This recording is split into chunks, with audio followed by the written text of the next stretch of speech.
so much for being here tonight. My name is Anna Meadows, and I'm an outreach coordinator with the Springfield Community Gardens. We're a nonprofit based in Springfield, Missouri, whose vision is a world where everyone has access to healthy local food. This workshop on goat farming is part of a larger workshop series on regenerative agriculture topics and is generously sponsored by the USDA OPPE 2501 grant program. So let me break that down for you a little bit. That's the United States Department of Agriculture's Office of Partnership and Public Engagement's 2501 grant program. And our speaker tonight is Lesley Million. She's the owner and operator of Terrell Creek Farm, along with her husband, Barry, who unfortunately couldn't be here with us tonight. They're located out in Fordland, Missouri, and I'm excited to let her introduce herself further in a moment. But before that, we have a few housekeeping things. I hope you came with questions tonight. If you did, please ask as we go. There's a Q&A button at the bottom of your screen. You can type your questions there during the presentation as they come up in your mind, and we will stop periodically to chat with Lesley about them. There's also a chat feature at the bottom of your screen. If you could use that only for comments throughout the night, that helps me keep track of questions versus comments throughout the presentation, so I would appreciate that. Also, once you leave this workshop, a screen will pop up with a link to a post-workshop survey. This survey is used in SCG's reporting to the USDA and also helps us provide meaningful workshops to all of you in the future. So we would appreciate it if you could take a few moments to fill that out after the workshop, and I'll have the link for that as well as social media and our YouTube channel in the chat box in just a moment. If you have to leave early, or you have a friend who couldn't make it tonight, or you just want to check out this workshop later on, you can refer to this workshop on our agriculture workshop playlist on our YouTube channel, and that'll be up by the end of the week. I'll put a link to that as well as our website, social media, and tonight's exit survey in the chat in just a moment. Okay, so that's all of the housekeeping from me. Thank you so much, everyone, for being here tonight. Especially thank you, Lesley, for being here. We really appreciate it, and I think we're ready to get started. So I'll let you share your screen, and you can bypass the Springfield Community Gardens and USDA slides. So feel free to get started. All right. Welcome, everybody.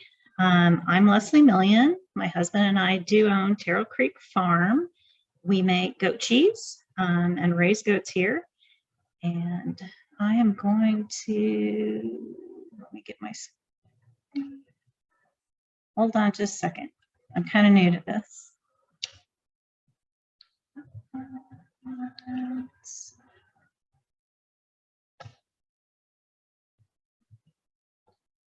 There we go. So if you are participating in this webinar, you probably are interested in either getting goats or making cheese or both. Most people, when they decide to get goats, it's just because they're cute and they like them. And of course, they are very cute. If you're considering getting goats, it's a good idea to have an idea of the purpose that you want them to fulfill. And to learn about them as much as possible, about the different breeds and how to care for them. So we're just going to touch on some of those things tonight. After we talk about goat care, then we'll take some questions at that point. So some of the reasons that people get goats are, yes? I don't think you're sharing your screen yet. Oh, I'm not? Okay, hold on a second.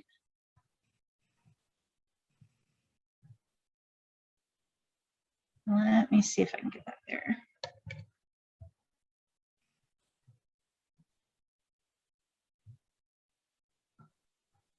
One second.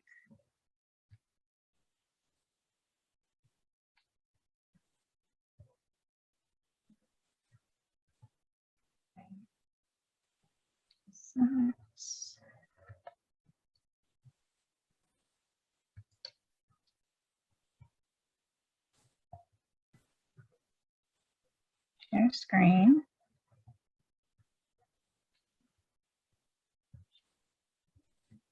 There we go. Is that better? Yeah, we can. Okay. Yeah, it's no fun without the cute pictures of the goats, right? I've been using Zoom for about a year and a half now, and I still feel like I'm learning things every time I use it. I've used it twice to visit with my children in Michigan, and wants to talk about goat cheese for a wine and cheese pairing class. So, okay. So like I was saying, some of the different reasons that people get goats, obviously for milk and milk products like cheese.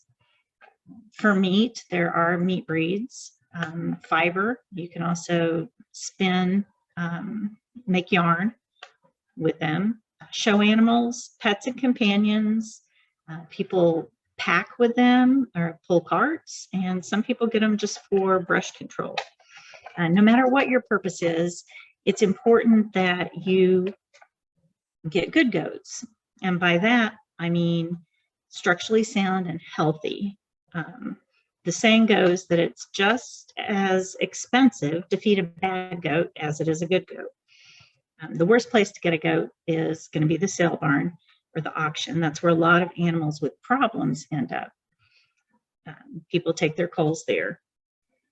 And most of them aren't registered.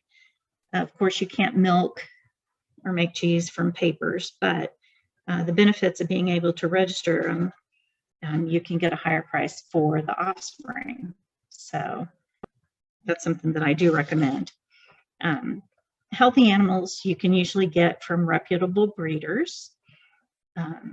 Those breeders can also be a source of information if you're just learning about goats. When I started out in 2007, I had a goat mentor, and that's what a lot of people call them, their goat mentor, somebody who had had goats for 20 plus years. And every time I had a question or a problem, she was great about helping me out. There's also lots of newsletters and magazines and books that you can get. Of course, there are lots of Facebook groups now. You can also, a lot of people will let you visit their farms. When you do that, look at how the goats look and how they act. Ask them how old their oldest goats are, how long they usually live. The typical lifespan for a dairy goat is 8 to 12 years, kind of like a medium-sized dog. Look to see if they're thin or if they're nice and healthy and have good weight on them.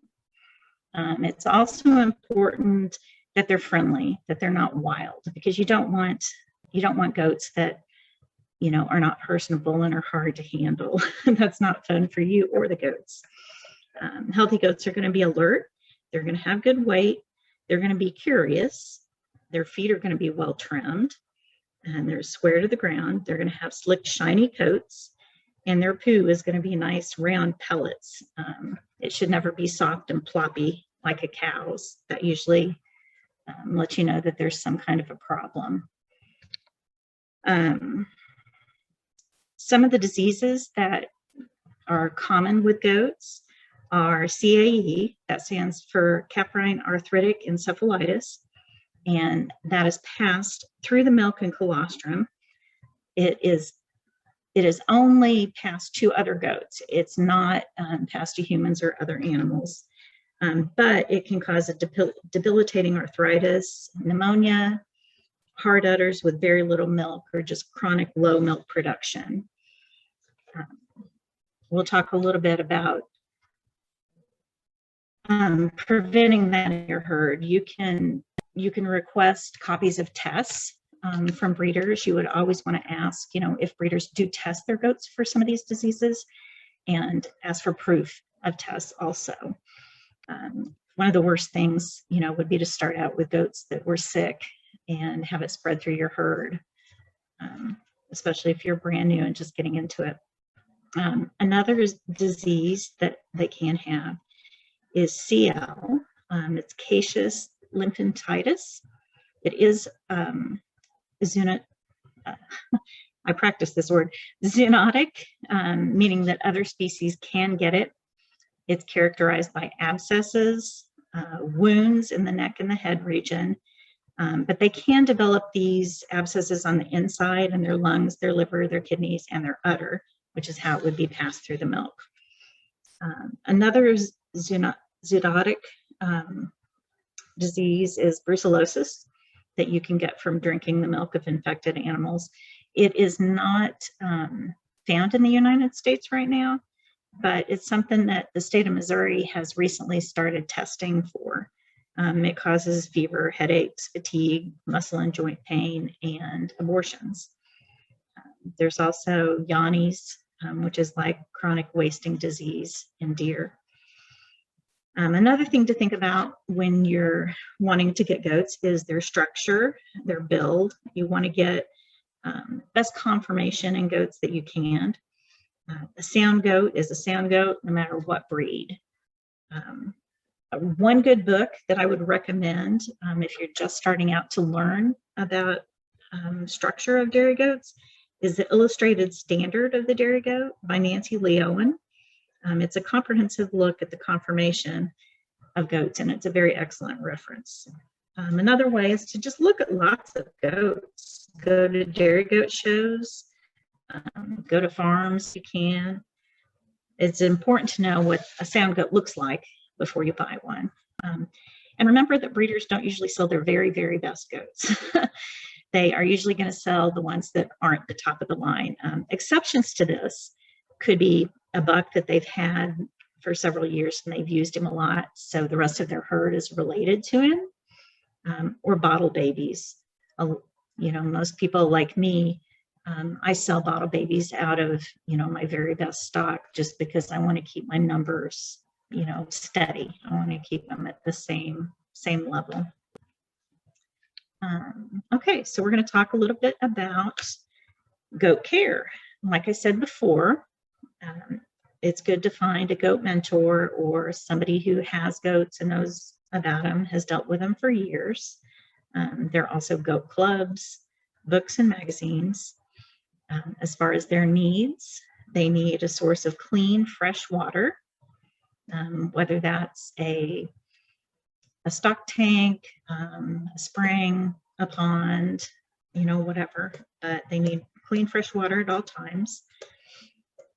As far as food, goats are ruminants, which the definition of a ruminant is an even-toed ungulate mammal that chews the cud regurgitated from its rumen. That just means they've got 4 different compartments to their stomach, and they will regurgitate after they chew and swallow their food and then chew it again to break it down further. Because of this, they're designed to eat forages. Their number one requirement as far as food is going to be good quality roughage, and that can be grass, hay, browse, brush.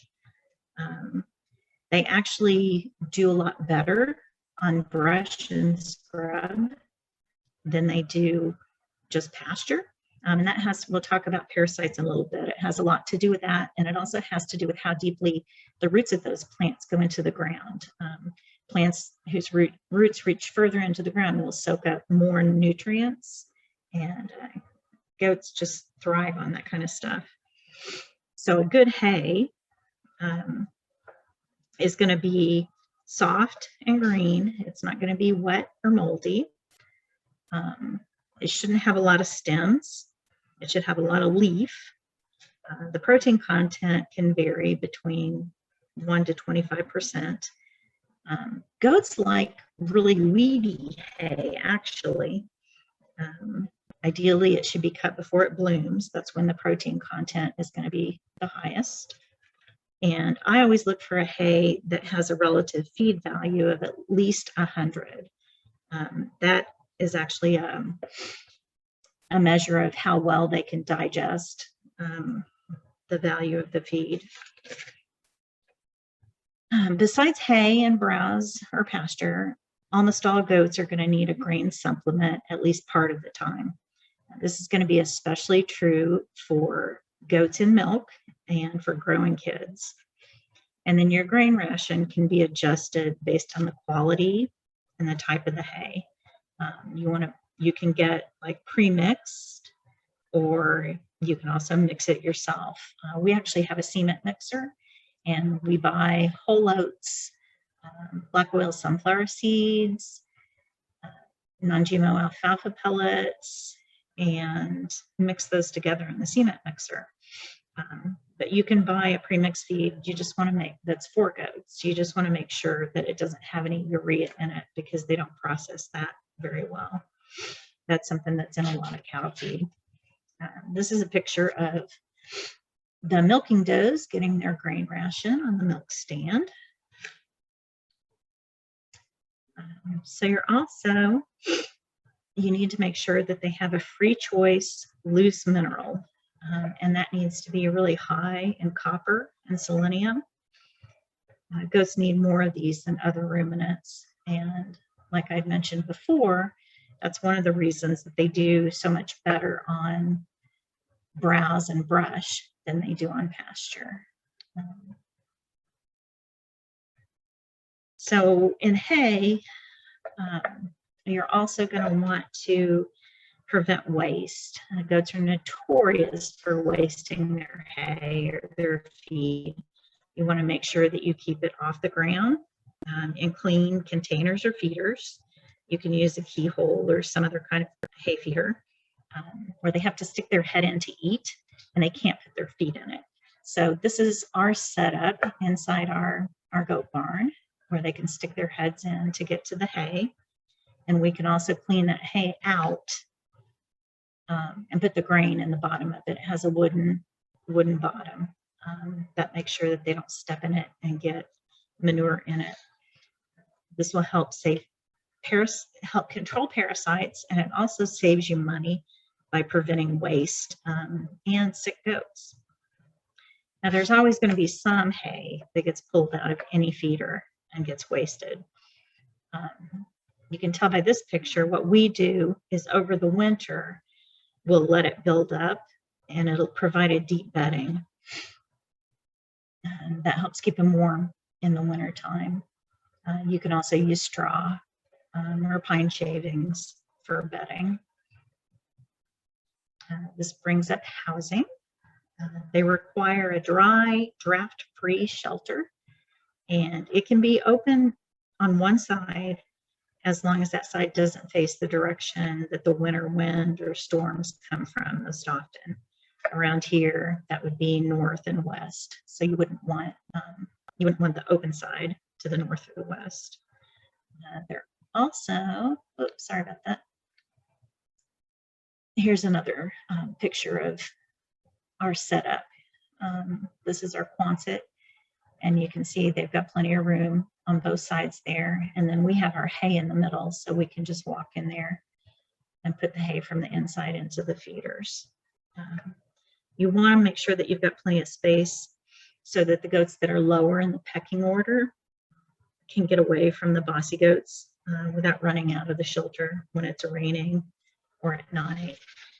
Goats don't do well if they get wet, and they absolutely hate it. They act like they're going to melt. One of the biggest challenges, here's a picture of our hay Quonset filled up for the winter. One of the biggest challenges in raising goats is going to be parasites, and there are a few ways that you can minimize this issue. One is adequate shelter that's not crowded, and keep it as clean and dry as possible. Another way is to rotate your pastures or browsing areas. Try to make sure that they don't browse or graze on anything that's shorter than 5 inches. That's just because the parasites, if it rains or there's dew, they can get up that high on the blades of grass. Better yet, make sure that they have brush and browse instead of pasture or just pasture. Another thing you can do is to feed hay in the morning and don't let them out on wet pasture. I also recommend that you check their lower eyelids. I'm sorry I didn't get a slide of this in there, but you check them for color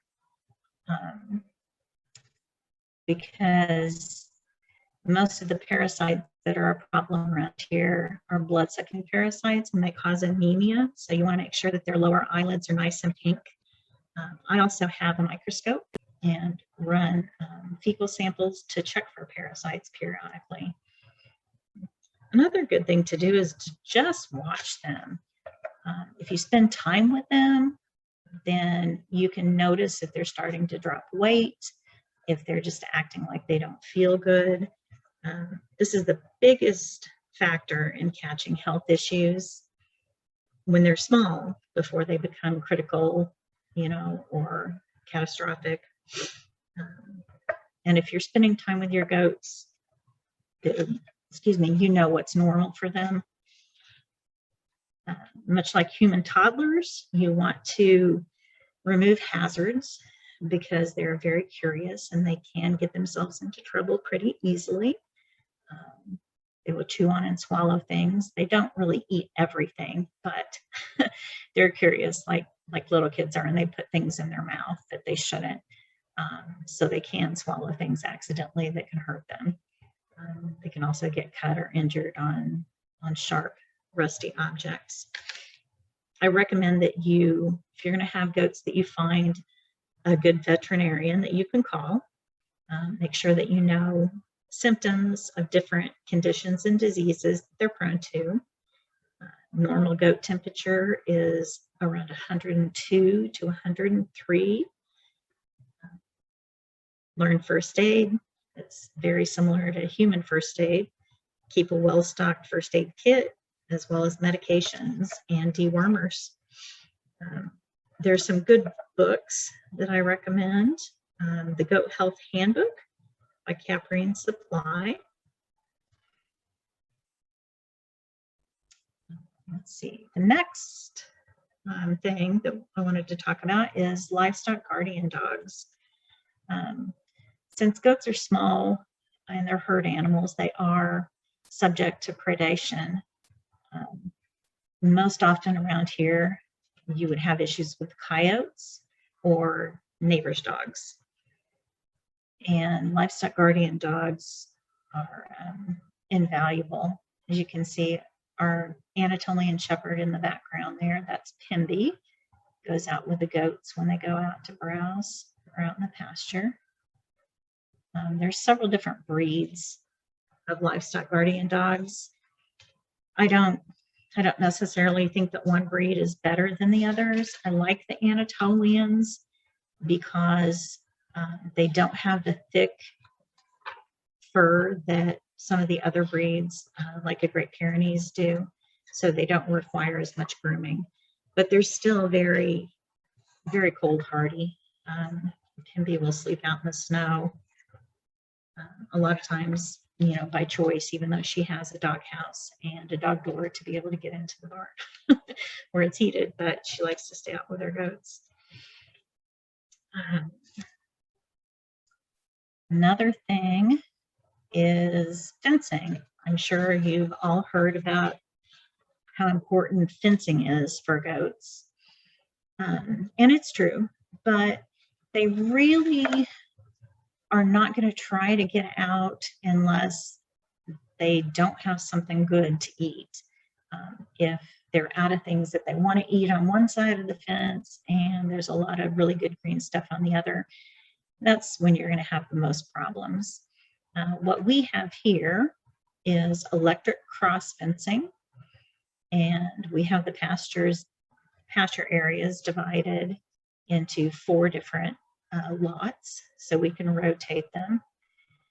And then the perimeter fencing that we use, and I should have gotten a better picture of this because you can't really see it in the back, but our perimeter fencing is woven wire with the smaller 4-inch squares, and then we have a strand of barbed wire across the top.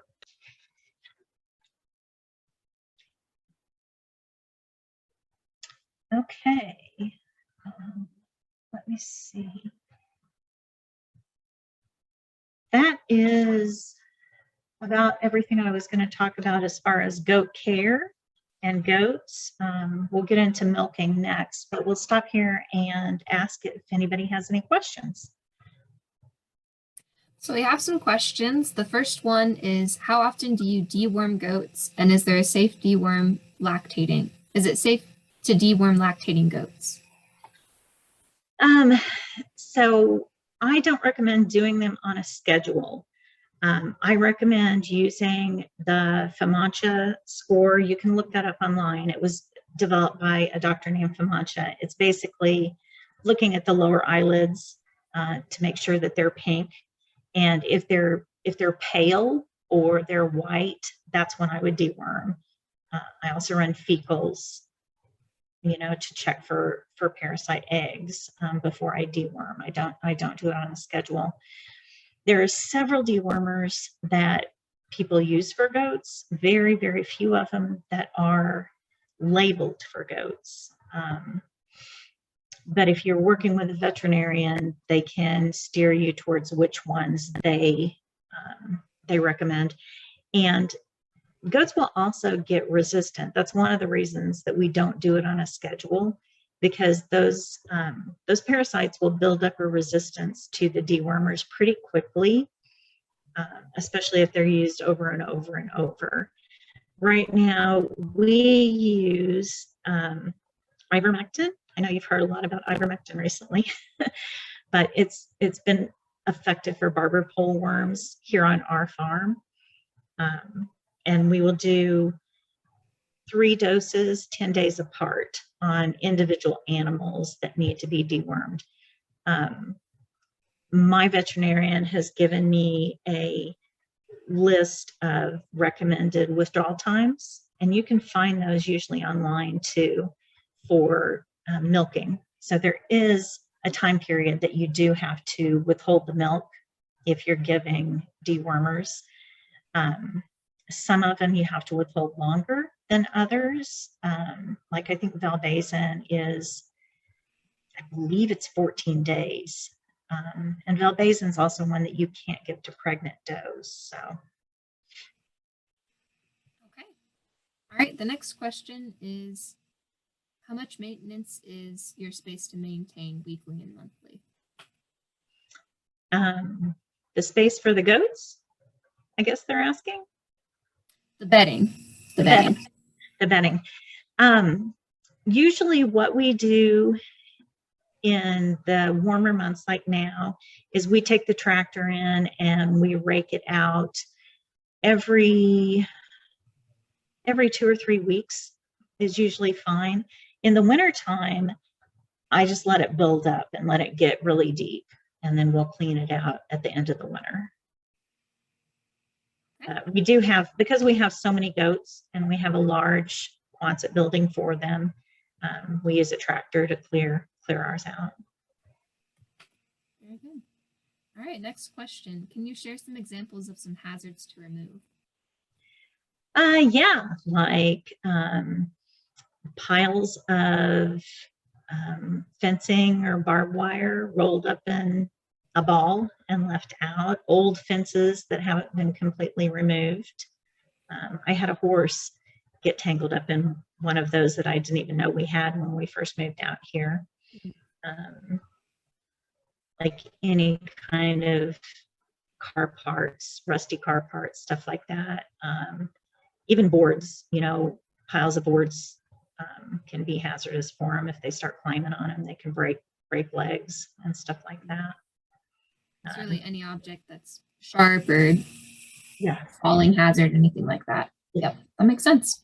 Or plastic bags that they could pick up and eat, anything like that. All right, next question. What is the best way to protect goats against coyotes without a dog? Best alternative fencing to assist with this? So the woven wire fencing, if it's tall, like 4 foot, is pretty effective. You could also put like a hot wire, electric wire around the top of it, or standoff on the outside. Our goats also come inside the Quonset at night, and it's pretty close to our house, and we have some lights on, so we don't really have a problem with them coming up close. So those are some strategies. Keep the shelter close. I know some people who have shelters where they can actually lock them in at night, like you lock chickens in at night to protect them. But most coyotes, I don't think, aren't going to clear, a 4 foot woven wire fence. I could be wrong about that. They I might. have to try pretty hard. Yeah. I've never seen them. All right. And then a couple more questions, both about kind of sickness and disease. Uh-huh. The first is, do humans need to be careful around goats to prevent passing disease or illness between them? And then the other is, do you have to keep sick goats quarantined? As far as quarantining, it depends on what they have. If they have something that's contagious, I definitely try to quarantine them.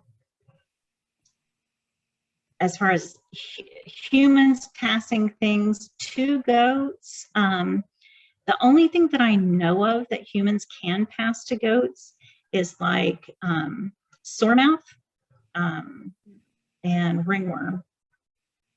That usually goes the other way instead of humans giving it to goats. I don't know of goats, getting colds or, coronaviruses or anything like that from humans. But that's a good question. Okay. All right. Those are all the questions we have for now. Okay. All right. We will move on to milking.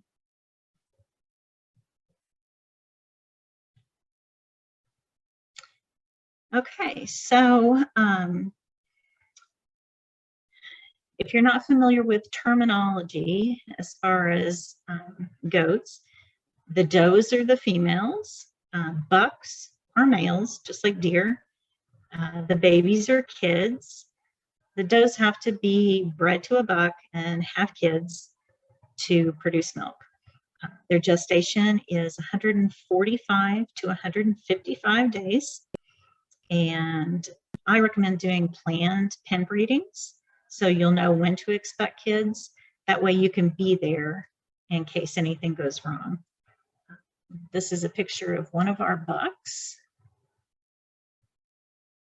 He is not in rut at this point because he doesn't have pee all over his face there.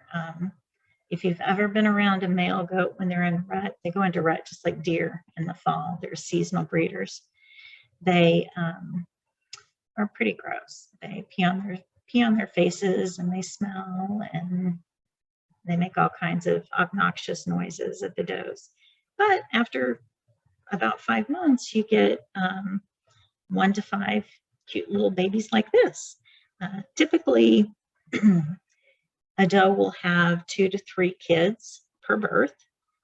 And Nigerian dwarfs, which are a good milk goat, but they're a smaller breed, they tend to have more, sometimes 4 or 5. I know some that have had 6. After a doe freshens or has her kids and comes into milk, you can pull the kids and bottle feed them. This is, oh, I skipped one, sorry. Nope. Anyway, if you bottle feed them, you can prevent CAE from passing. If you have a doe that is positive for CAE, that will protect your kids. And also, if you're going to be selling any of them, it's easier to sell them, obviously, and you're making sure that they're healthy. It also makes them tamer, makes the doe easier to milk. Typical lactation is going to be about 10 months. Now, there are some individual goats that will milk through. That means you don't have to breed them every year, and they will keep milking for several years, but it's fairly rare. We do have some here on the farm that will, and we've bred for that because it's nice to be able to keep milking them and not have the extra work of more kids every single year. But typically, their lactation will be about 10 months, and you will dry them off for 2 months when they're pregnant, the last 2 months of their pregnancy, so their body can prepare for having kids, and it's not trying to make milk and grow babies at the same time. So this is a picture of our holding pad where we put the goats before we milk them. Actually, this is after milking because you can see it's dirty. So the milking procedure, this is the milking equipment that we use. You can also hand milk, of course. When you're milking 30, it's nice to have equipment though. Now the procedure will be the same though, even if you're hand milking. You're going to want to sanitize your equipment before you milk. So this is our inflations, is what these are called, that go actually on the goat in sanitizer. You can get a food grade sanitizer from some of the local brewery supply places. You can also get it from, there's a couple of dairy supply places left where you can get it also. Most of them are chlorine based. If you didn't want to use chlorine or didn't want to use any of the food grade sanitizers, you could also sterilize, with boiling water. But you would want to make sure that your milk pail and your jars were sanitized, and your hands are washed and clean.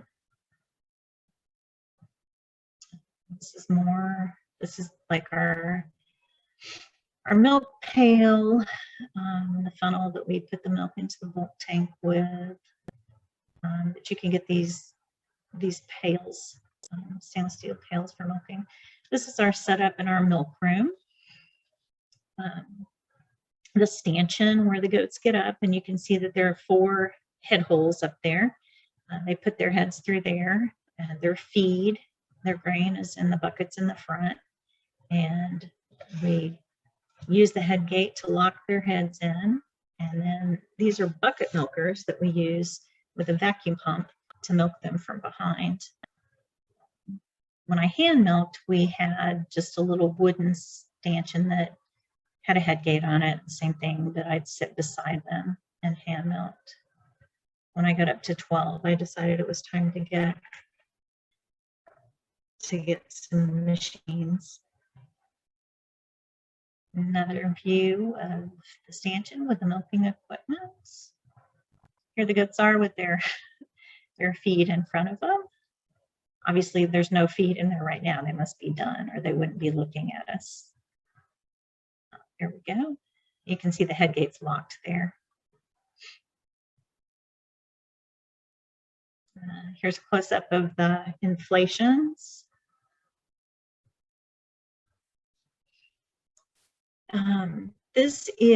So we're using a warm, wet rag.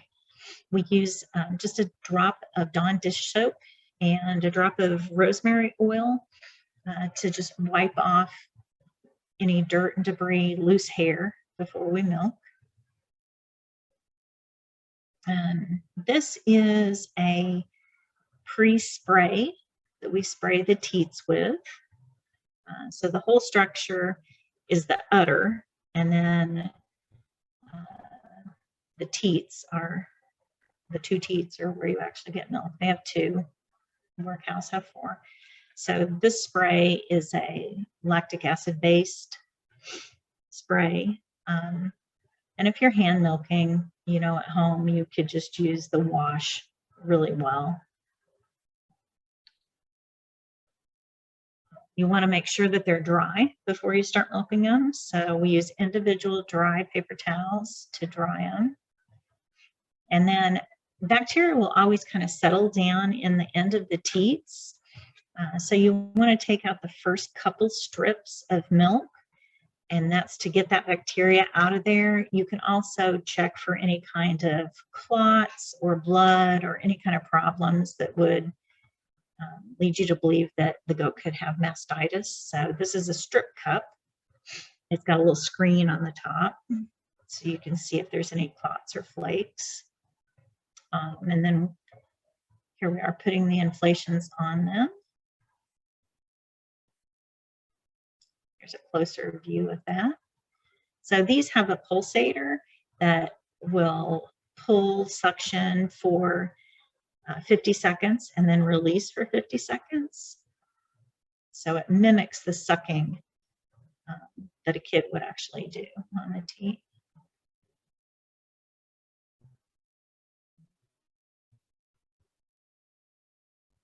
they are almost milked out.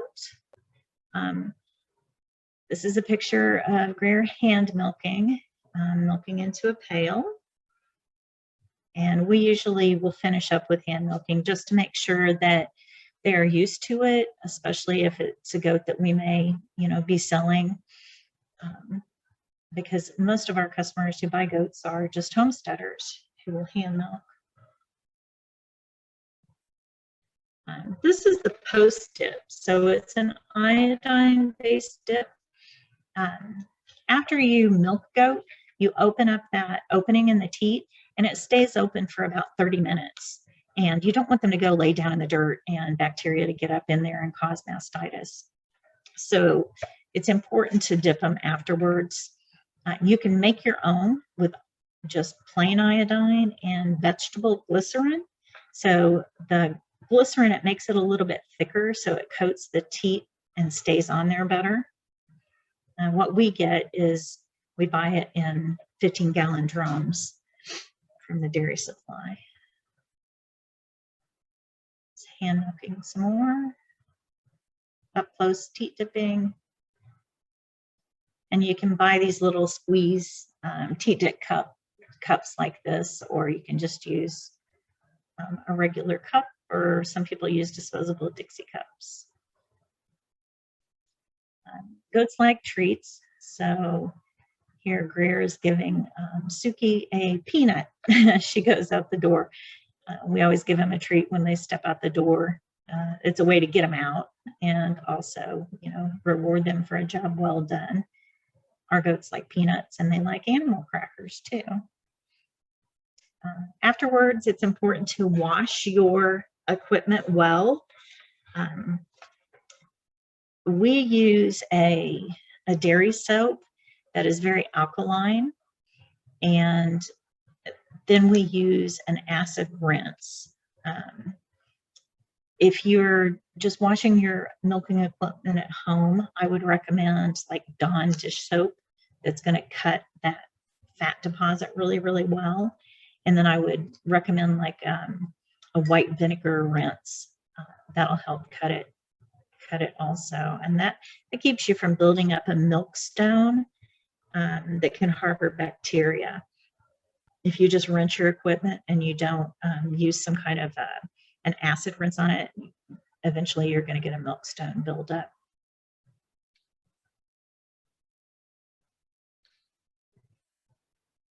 A lot of what we do around here is washing and cleaning.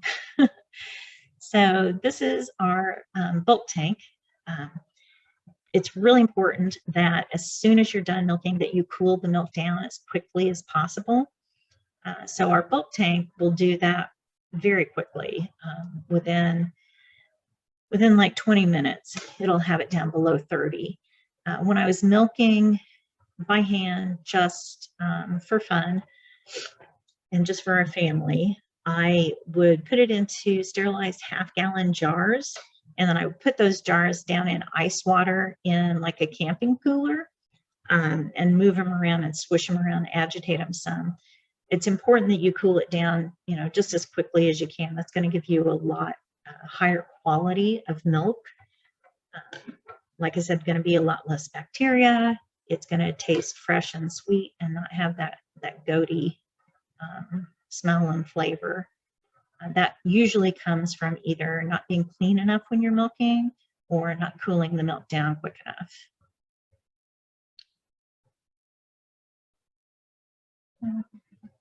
This is our chart recorder. It keeps track of the temperature of the milk.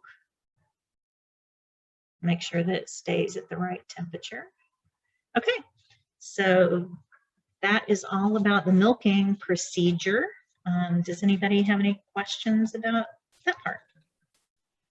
We do. We have some questions. Okay. First question is, how many goats do you have and how many in milk at once? So we have, right now, we only have about 8 goats that are in milk. We have about 30 total. A lot of them are retired. At our high point, we had about 80 and we were milking 50. the past 2 years, we're buying from another local goat farm some of our milk. That has helped us with our workload, and it also helps benefit the other farm, obviously. It's kind of, when we were milking 50, it would take us 3 hours in the morning to milk, 3 hours in the afternoon to milk. And in between that, we were making cheese and doing our marketing and doing all of our deliveries. And it was just hard to do all of it. So this way, we still have some milk from our own goats, but we purchase in some milk from the other farm. Very good. All right, Maria asks, well, I'm not sure how to say that. Coccidiosis? Coccidiosis. Yes, that's the one. Do you have any prevention strategies for that? She recently had a doe pass and doesn't want to lose her last 2 does to this. Oh, okay. Coccidiosis is usually a problem for kids, not usually for adult does, but it can be. So coccidiosis, excuse me, I can get a drink real quick. Got a tickle in my throat. So it likes to live in really wet and damp environments. So if you can keep the area where the goats are dry, that will help. You can also, if you are able to move them out of that area and put down lime, that will help dry the ground up and make it inhospitable for them also. As far as treatment, the traditional treatment has always been Corid, but it strips them of B vitamins.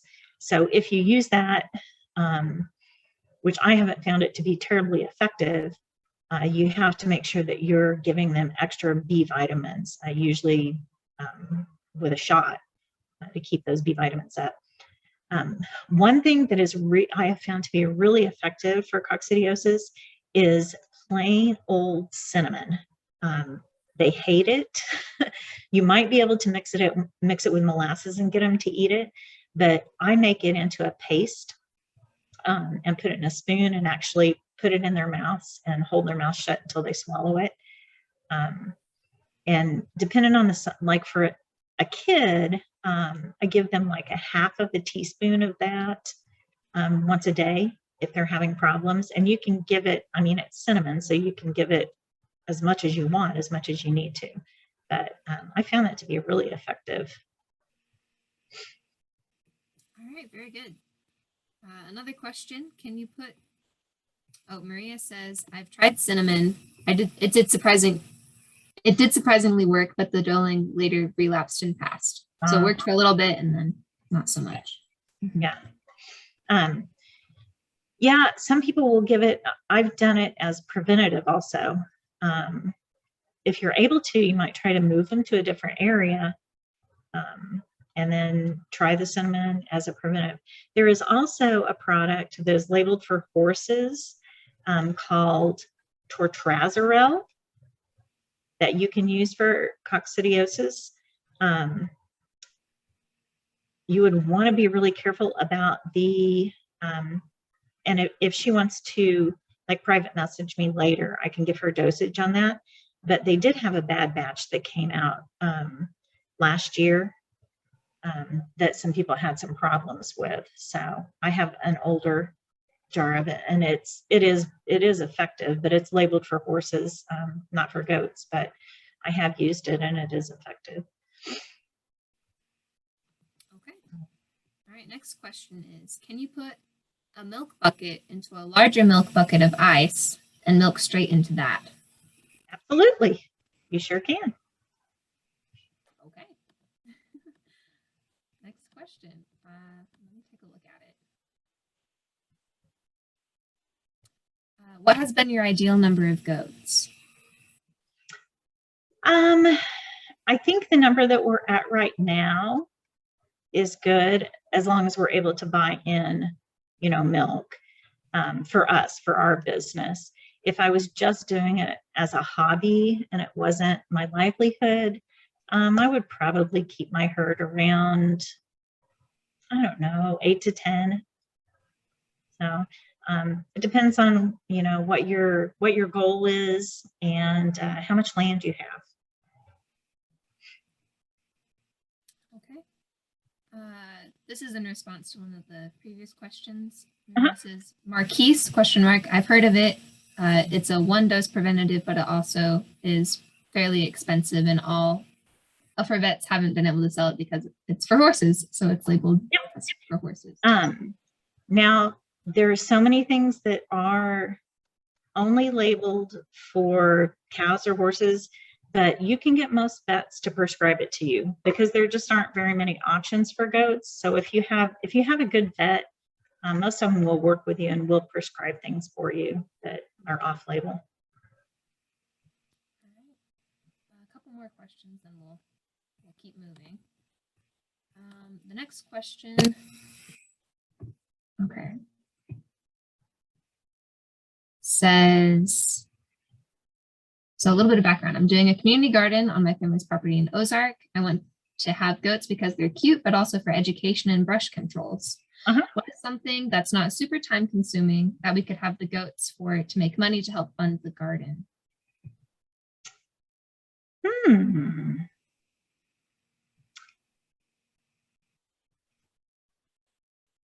Well, I mean, you can breed them and you can sell the offspring. You can sell milk off the farm, but milking goats is pretty time consuming. I don't know, you could charge people to come and pet them like a petting zoo.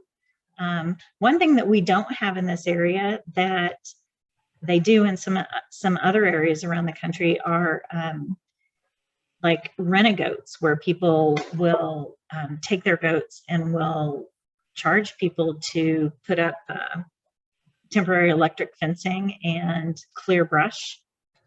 I was actually contacted by the Ozark Greenways Trail about using some of my goats to do that, which it doesn't work for me because I need them here to milk, you know, but that would be something that, you know, somebody could start a business doing that with a few goats and probably make some money.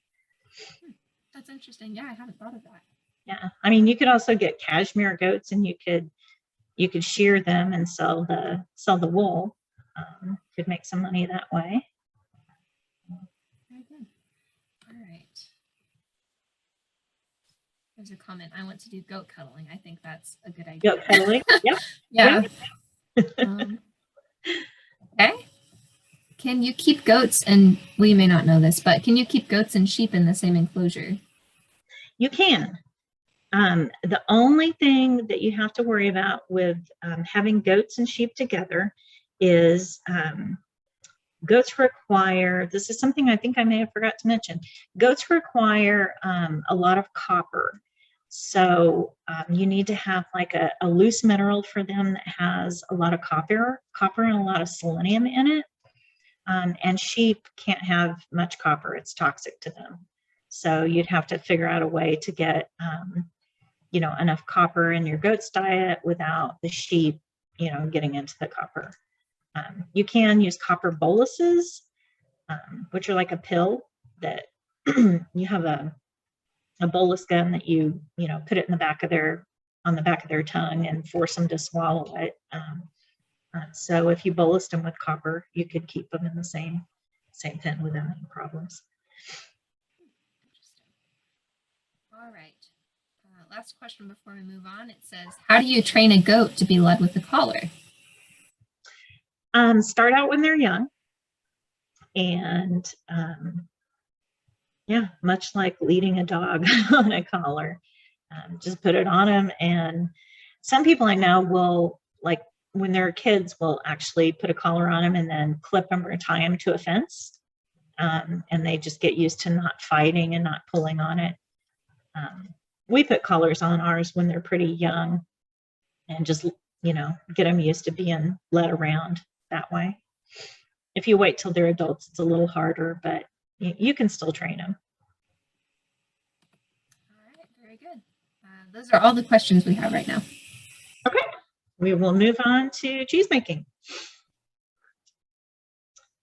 So like I'd mentioned when we were talking about milking, how important it is to cool your milk really quickly and be clean in your procedures, your milking procedures.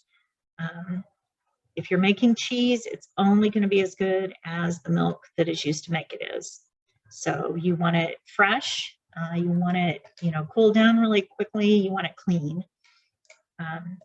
I like to use, well, we're required to use it within 72 hours.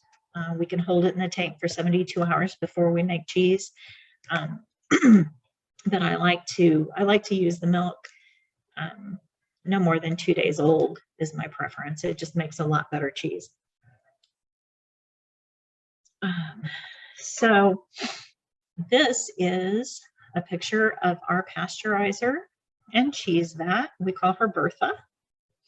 And you can see on the wall, there's a chart recorder that will record the pasteurization process that's required by the state milk board.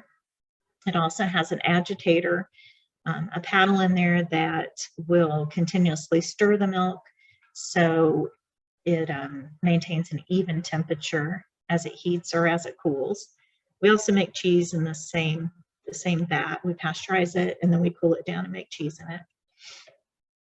So the only difference in any kind of cheese, one cheese from the other, whether it's feta or chev, I always say it's kind of similar to the Shawshank Redemption. Time and pressure. Add to that your bacterial cultures and your coagulant, and that's the only thing that makes one cheese different from the other. You can make any kind of cheese out of goat's milk, just like cow's milk. So this is some of our cheese draining bags, some of our equipment. Here is some of the freeze-dried bacteria culture or starter that we're adding to the milk. This is a culture that we made ourselves that we had kept going, much like a sourdough starter. This is the rennet or the coagulant. You can use a vegetable rennet from thistle. I have never tried it. I've heard that you run a risk of having a bitter cheese, but there are people out there who will use thistle rennet. Also, there's animal rennet that comes from the lining of a pre-ruminating ruminant. So that would be a baby cow or a baby goat or a baby sheep. What we use, we purchase from a supplier, and it is a microbial. It's from mushrooms, actually. So it's kosher and non-GMO and vegetarian. You have to dilute it in water. So this is the rennet after it's been diluted in water, and you want to, I'm pouring it over the back of the spoon to spread it out so that it doesn't all drop in at one place. You've got to dilute it and then spread it out and stir it in so that it doesn't just coagulate one area of your milk. You want to make sure everything coagulates all together. Another picture of some of the starter cultures. This is after the cheese has coagulated. You can see that stick sticking up is the handle of the agitator. So if you look really close, you can see most of this is a curd mass, and you can see the whey around the outside. And you can see over to the side, we're testing the pH to make sure the pH is where we need it. A pH meter isn't required, but it comes in pretty handy with cheese making because your pH is pretty important for making whatever cheese you're making, there are pH targets, and that helps with bacteria control as well as your flavor. This is Chev, traditional goat cheese. We're scooping it into draining bags. You can buy actual cheese bags from the internet, but they're very expensive. What we use are just brew bags. This is a fine mesh brew bag from a brew supply store here locally. And the 2-gallon food grade buckets you can get at Lowe's. So we're scooping the curd into the bags. So Chev is a cheese that it's a soft curd. It's a lactic acid set. And it gets scooped into bags and drained. And then they're hung up like this for 24 hours to drain the whey off. If we were making a cheddar or a feta or something like that, we would be cutting the curd and then putting it in different kinds of molds or forms. Cheddar requires pressure or weights on top of it. One of the biggest challenges when I was making cheese at home before we started commercially was hanging it to drain like this. What I ended up doing was using like a tall bar stool and using like a broom handle and tying the bags on the broom handle and then putting a pot underneath. You have to come up with creative ways to do things.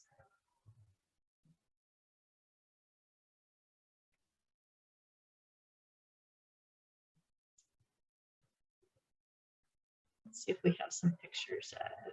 This is after the Chev has been taken down. So it sits in the vat for about 24 hours. Then it's scooped and it hangs for another 24 hours. And then it's ready to be taken down and salted. All cheese needs salt, whether you brine it or whether you add it directly like we do to the Chev. Salt is really important not only for taste, but it stops the acidification process so the cheese doesn't continue to get more and more acidic. In this picture, looks like I'm mixing cranberry pecan. Goat cheese is, or Chev is very versatile. So we do a lot of different flavors of it. Here we're doing samples for market. Packaging.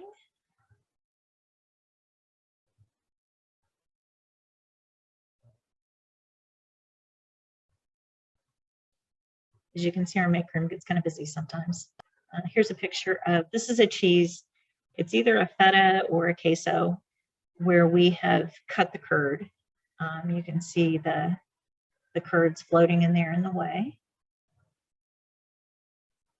This is after the whey is drained off. There's the curd mass.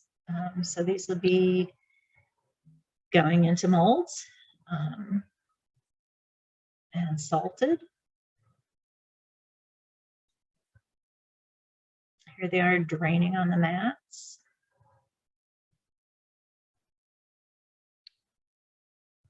That's after they have drained in the forms, usually overnight. It just depends on, again, on what cheese you're making. It looks like this was actually a blue cheese, which we haven't been making for quite a while. If you ever decide to make blue, it's a good idea to have a completely separate room because blue mold spores, Rook 40 spores are very, very invasive. They will get into all your other cheeses if you don't want to. Looks like this is a blooming rind. You can see probably the dude, or it could have been cotton. You can see the white mold developing on the outside. Some of our retail packaging. Cooler full of cheese. Farmer's market. Old pictures. When we very first started out, I thought we would just do Chev and maybe feta. But we had so many people 11 years ago saying, well, what do you do with it? It's really good, but what do you do with it? So we started doing flavor combinations just to show people how versatile it was and what they could do with it. And people started saying, no, I just want you to make it for me. So we ended up making a lot of different flavors of the chef. This is one of the local restaurants was making goat cheese rangoon with a plum sauce. They were awesome. I don't think they make them anymore. Okay, so I'm sure you guys have questions about cheese making, so see what questions you have. All right. So this is a question from the last set.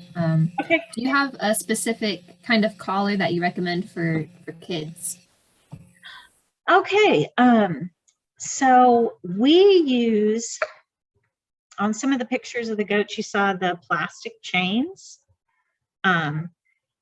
You can order them online, but I usually just go to the hardware store and get the plastic chain. And then you can order safety links. So you can cut the chain, whatever link you want. And then these safety links will open up so you can, I wish I had a picture of them, but they'll open up so you can, attach it and make it into a collar. I like those for kids because you can adjust it as they get bigger. And they will also, if they get hung up on something, I like them for all goats because if they get hung up on something, they just pop off, they come off of them so they don't hang themselves or, get hung up and get heat stroke if it's really hot or something. But yeah, I like the plastic chains with the safety links. All right. So. Next question. Why did you choose Nubian breeds and is their milk fat better than other breeds? So I chose Nubians for a couple of reasons. They do have a richer, sweeter milk. In general, it is higher in milk fat and protein. They don't typically produce as much as some of the other goats.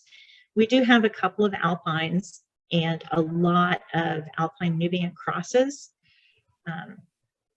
And that is our line of goats. Those crosses are the ones that will milk through. They produce more and they milk longer. Another thing I like about the Nubians is they come in all different colors. If you can see by the pictures, we've got lots of spots, lots of different colors. So I like the variety. Some people complain that Nubians are too vocal or noisy. I don't know that I think that's true.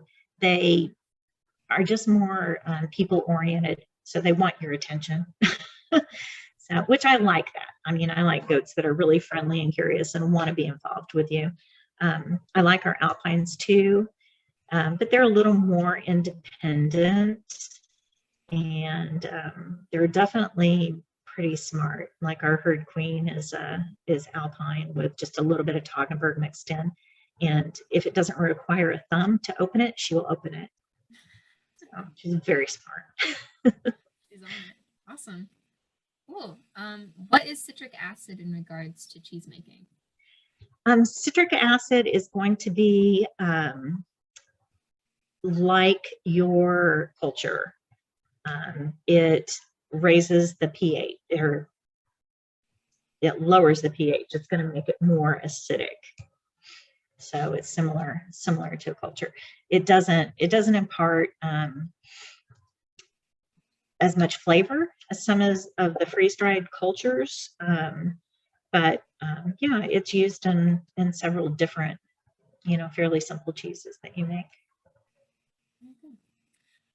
What do you mean when you say cut the curd?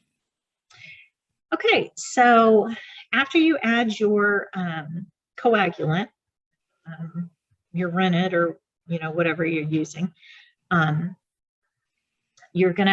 it's gonna develop a curd mass, and that is caused by the protein structures and the calcium structures in the milk forming a net. They connect with each other, and they get closer and closer, and they start squeezing out all of the liquid. So that's how you get curds and whey. In some cheese making processes, you take a knife, or a curd knife is more like a big spatula. Or some of them, we have a curd harp too that has wires on it, and you make cuts in that curd mass, and you try and make them as even as possible.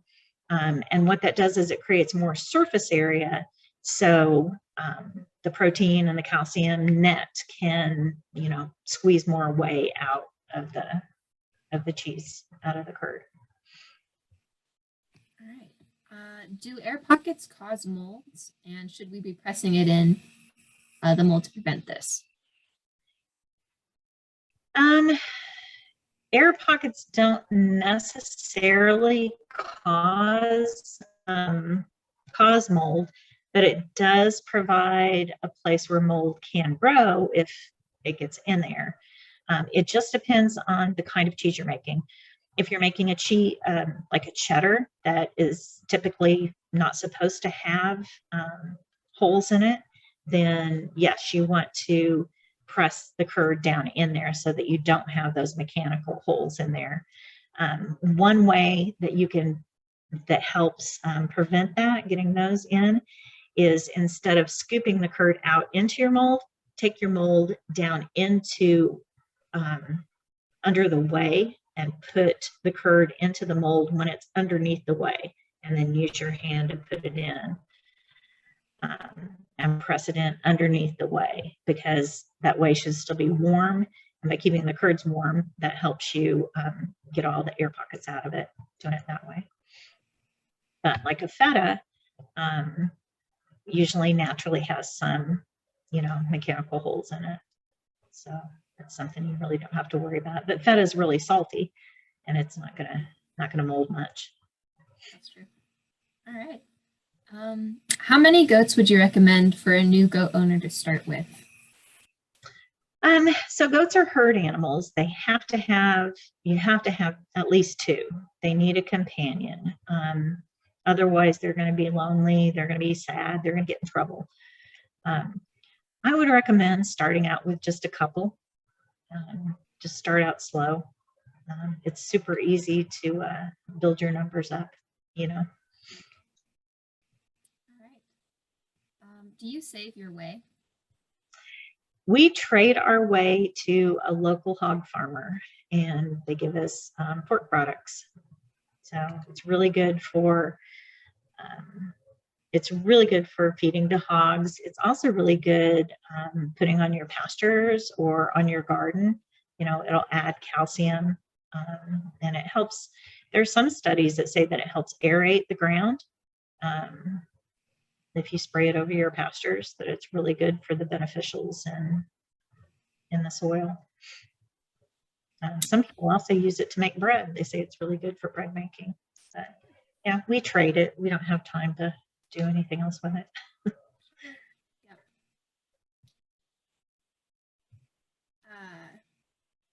Okay, this question said, what did you give? I didn't hear what you said. You trade your whey with a local pork farmer. Yes. Mm-hmm. All right. Let's see.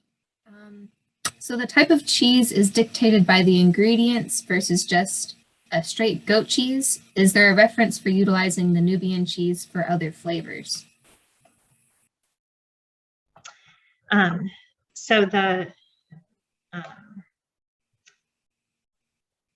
might need some clarification on that. All right, we'll go on to the next one. Jason, if you'd like to leave some clarification in the comments, appreciate that. Let's see. Are you all interested in partnering with additional goat farmers in the future for milk? I know you do some of that already. And if so, is there a criteria or a guideline that you would go off of, or a standard? We might be interested in the future. Our market seemed to be ever expanding at this point. The past couple of years, business has been really, really, really good. As far as criterion standard, you have to be licensed by the Missouri State Milk Board. and I'd be happy to talk to somebody, you know, privately about what all those requires, what those requirements and rules are. Basically, you know, your facility has to be up to their standards and has to be inspected. But yeah, it's something we'd be interested in. Yeah, awesome.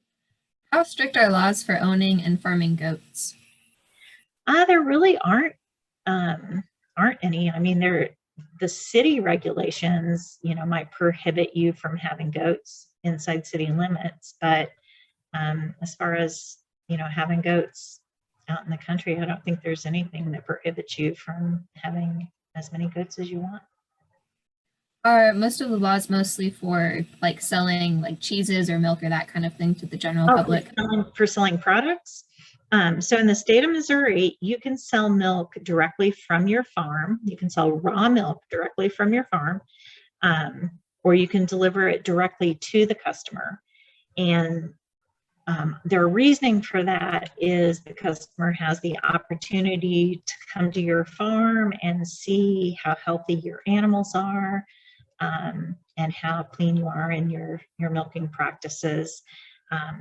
There really are no other laws as far as raw milk from the farm. If you want to pasteurize milk or sell any pasteurized products, or you want to make cheese or any other dairy products of any kind, you have to be licensed by the Missouri State Milk Board.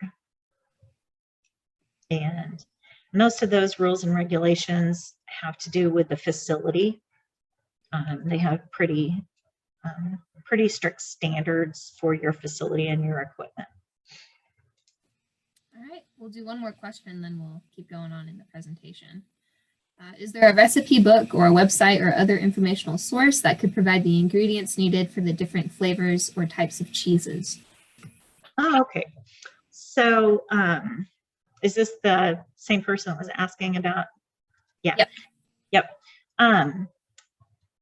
So I have a lot of recipes, and I have several books. To get started, I would recommend Ricki Carroll's.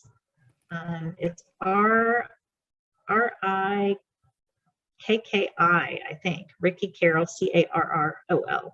And it is Home Cheesemaking is the name of it, I believe. It's a really good beginner's book. She has recipes in there for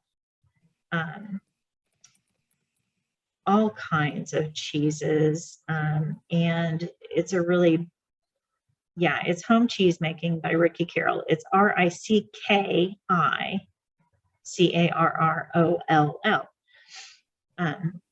But she has recipes for everything from chev to, she has feta, blue cheese, queso fresco, halloumi. There are a bunch of different recipes in there, and they're pretty basic, simple recipes. Once you get through that book, then Gianaclis Caldwell has a book called Mastering Artisan Cheesemaking. That's a book that I still refer to all the time. It goes into the science, it goes into all the different bacteria cultures, so that you can learn how to mix and match and play around with them. It goes into specific pH requirements for all the different recipes for different kinds of cheese. It's a lot more advanced. There's also the website for New England cheesemaking. So they have a newsletter that they send out once a month, and they always have feature recipes in there. You can also buy your cultures and your equipment and your rennet and stuff from them. But they have, on their website, they have a lot of really good resources, recipes and stuff. And they're also really good about answering questions if you call them and ask them. Okay, awesome. Yeah, so hungry now. Thanks for the info, Jason says. All right, we'll keep going and maybe have a few more questions at the end. Okay. Okay. So we'll talk a little bit about agritourism. As most of you may or may not know, farming can be a hard way to actually make an income. And we also found that there are lots of people in the local food movement who are very, very curious about where their food comes from. You know, as the generations have gone on, people are less connected to actually producing their own food, or the majority of people. I know there's lots of us who still do garden and raise chickens and even butcher our own meat, make our own cheese. But most people don't. So we found that there's a real hunger for that. And we had people asking all the time, can we come out to your farm? We want to come out to your farm, which we love having people out to the farm, but we are a working farm. We spend a lot of time actually working here. So it's kind of hard to just have people popping in and out all the time. So we started doing some agritourism as an extra revenue source, and also to meet that desire and that need that the community had for connecting with their food and the people who produce their food. So the first thing we started doing was cheese nights on the farm. And my education is actually in art. My degree is in art education with master's work. And I started looking at cheese boards online and said, oh, that looks like fun. I'd like to do that. So we started doing these farm to table dinners that we called cheese nights on the farm. Of course, COVID has kind of put a kibosh on those, but we hope to get back to them soon. They're pretty fun. Here's an aerial view of the farm. And we also started, I thought there was a picture of the house here, but I guess not.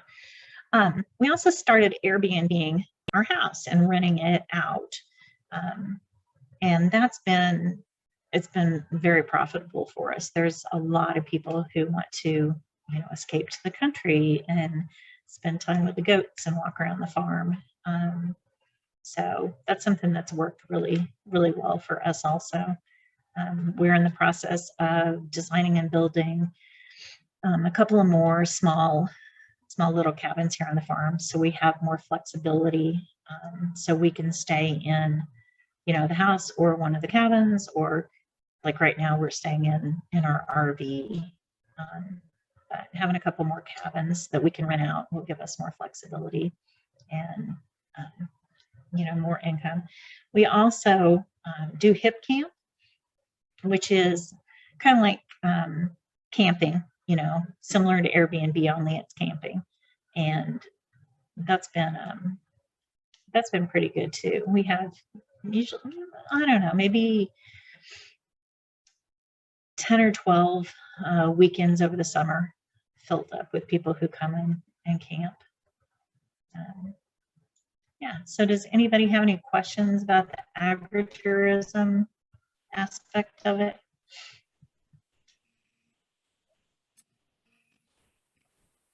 Oh, wow, it went back and forth. Okay. Yeah, there's one question. It says, does Terrell Creek do any tours or informative visits? We do tours by reservation. You can email me or text me or message me on Facebook. And those are $15 per person and include a cheese tasting. So we also do private events and parties also out here. All right. These aren't on agritourism, but there are some questions. Okay. So the first one is, what are your favorite types of goats for wool production? Cashmere, for sure. I have a friend who raises she's a fiber artist, and she raises cashmere goats, and she has just the most beautiful, lovely goats, and they produce so much just beautiful fleece. That's wonderful. Very cool. What do you do if some of your goats don't come to you or are not as friendly as your other goats?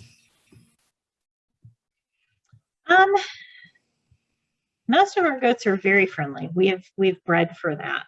But when we have had some in the past that were kind of standoffish, just like with a dog, I would walk around with treats in my pocket, and usually food will sway them over. They're very food motivated. If a goat doesn't want to eat, then or isn't interested in grain, then there's definitely a problem. But food is the best way to win their hearts. Yep. All right. How many goats per acre can we have, or would you suggest? So I would recommend, it kind of depends on your situation and your land. If it's well-drained land that stays pretty dry, and you have brush, I would say 1 to 2 goats per acre is ideal. That being said, there are people that successfully will have up to maybe 5 goats per acre. But they end up with a situation where they're pretty much dry lotted, where there isn't that much pasture or browse for them to eat, and they have to feed hay all the time. And then you're going to be worrying about parasites too. So the main thing is, like I said before, it's nice to have enough pasture that you can rotate them and they don't have to just eat on the same area all the time. That makes sense. Is it possible to free range goats? It definitely is. We have 50 acres down here, and only about 13 of it is fenced. And we're on a dead end gravel road. We're surrounded by farms that are like 100, 200, 150 acres on all sides. And we do have some fencing that keeps them off of the neighbors, but we routinely will let our goats out in the summer. The livestock guardian dog goes with them, and they come back home at night because they know where the food is. So you would definitely want to make sure that they had dogs that went with them, though, to protect them. All right, very good. Do you let all of your goats out at once, or do you go in groups? We usually let them out in groups. We keep our bucks separate from the does, except for breeding. Like I mentioned before, we only pen breed. We'll pull out when a doe is in heat and we're ready to breed her. We'll separate her with the one buck that we want to breed her to. So yeah, other than that, we'll let the bucks out for a while, and then we'll let the does out separately. Okay. What goats are good meat goats? So for meat breeds, boars are the most popular. They have been, the genetic pool is kind of small, and there's a lot of parasite problems with boars. Personally, if I were going to get meat goats, I would get Kikos. They're just a lot hardier. A lot of people do like a Spanish cross. Also, I have friends. If somebody's interested in talking to somebody who knows a lot about meat goats, I do have friends who raise some really good meat goats. All right. Do we have any more questions about agrotourism or anything that we've talked about in this really awesome workshop tonight? Thank you, Lesley. Thank you for inviting me. I was happy to do it. All right, looks like there's another question. Do you have a special grain diet for your Nubians to increase their milk production? So we use whole oats and non-GMO alfalfa pellets and black oil sunflower seeds. We will add more alfalfa pellets or reduce it based on what kind of hay we're currently feeding and what the protein and calcium composition of the hay is. But yeah, I mean, you can feed alfalfa to help with milk production, but you can accomplish the same thing by, a good quality grass hay and adding some alfalfa pellets or other calcium sources. Do you make your own hay, or do you produce your own hay for your goats? We don't have enough pasture to cut hay. But I have a couple of really good local sources for hay. All right. And do you have a specific liability insurance for your camping and other tourism? It's added onto our ranch owners policy. So most insurance companies that will insure a farm will add on your agrotourism, policy. They'll just add it onto your policy usually. So the only separate policy that we've had to have those things added on, but the only other separate policy we have is product liability for the cheese itself. Got it. That makes sense. Okay, our last question is, where can people buy your cheeses and your products? So you can buy them at Farmers Market of the Ozarks on Saturday morning. All of the Mama Jean stores in Springfield. There's a little store called Culture Counter that is on the corner of Pickwick and Cherry. Millsap Farm, their farm stand. Urban Roots Farm Stand, and Brown Derby International Wine Center. We also sell in Lebanon to the Missouri Cheese Outlet, and up in Kansas City, a place called, we just started selling there. I think it's called The Exchange.